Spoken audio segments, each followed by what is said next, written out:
Grief can show up in a lot of different ways. It can show up when we lose a loved one to death, but it can also show up after relationships or jobs or after a pandemic. My name is Sierra Lusby. I'm a trauma therapist, and I have helped tons of people heal from years of trauma. Today, I want to talk about my favorite model of grief, of the tasks of grief that I like to use with my clients who are dealing with all sorts of grief. And grief can range from very um, straightforward to very complex grief. All grief, however, is pretty complex. It's hard to lose somebody. It's hard to lose the idea of somebody.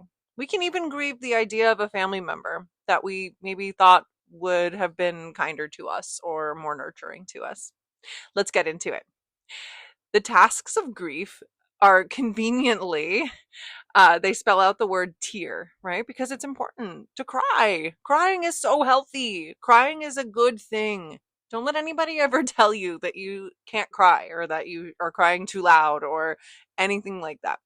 So, the first task of grief, and I like that we use the word task because it's hard. It's not an easy thing that we're asking you to do to overcome and work through and process grief, whether it's complex grief or very straightforward grief. The first task is T, to accept the reality of the loss, which sounds a little easier said than done. We can know that something's no longer with us. We can know the relationship is over, but we could still hold on to hope that it might come back. We could know that somebody passed away, but we could still have that yearning and that hope that they're going to walk through the door, right? So to truly accept the reality of the loss can take some work. Sometimes that's when we witness the death of a loved one. Sometimes it's when we go to a funeral. Sometimes it's when we move out of a house or leave a job and start a new job, right? Or be at home when we would normally be going to a job. So that's task number one. Task number two is the E in tear, and that is to, it's a big one, experience the pain of the loss. I'm going to say that again. Experience the pain of the loss.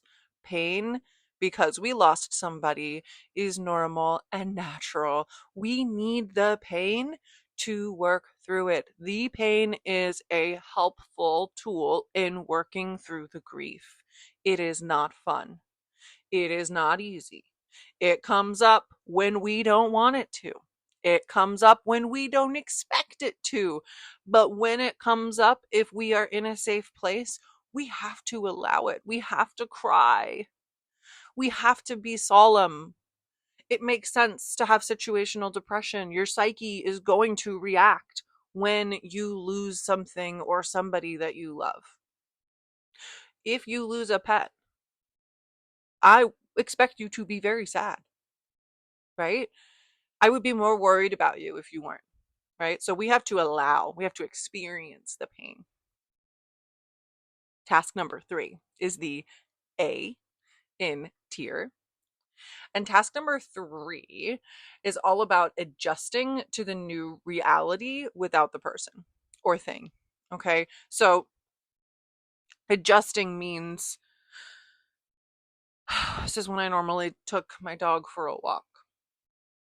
This is when I came home. I would normally see my loved one waiting for me at home. This is the anniversary of that relationship that I was in. This is that annual program that I used to go to. This is the day that I would normally be getting ready for that for work. And we're adjusting. We're adjusting to what life looks like without that person or thing. Once again, not easy. Laborious. It comes up when you least expect it. You can anticipate sometimes, like, yeah, when I used to feed my dog, of course I'm going to get sad, right? Or when it's my loved one's birthday and they're not there to celebrate, right? I'm going to get sad. But there are things that we cannot anticipate or expect, right? On top of all of the anticipatory stuff. Okay. And the fourth and final task is the R, which stands for readjusting to the new reality without the person. Now, there's a lot of ways that we can do this. I've seen people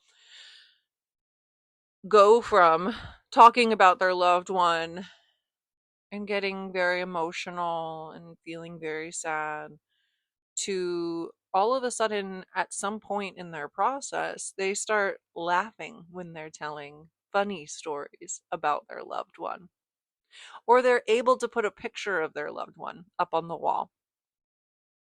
Or if we've lost a pet, maybe we start looking around for a new one. That might take a while. That's a hard one. We might start looking for the new job of our dreams after we've lost one. We might put ourselves back out there in the dating realm, right? After we've lost a relationship. So, when it comes to more complex grief around the loss of a nurturer in your family who's still very much alive, right? We might manage our boundaries a little bit better with that. We might stop expecting that nurturer to nurture us. That's a great way to reinvest in the new reality without the person or the idea or the thing. So remember, if you're going through grief, you do not have to do it alone. It is not an easy thing to do, and you deserve help.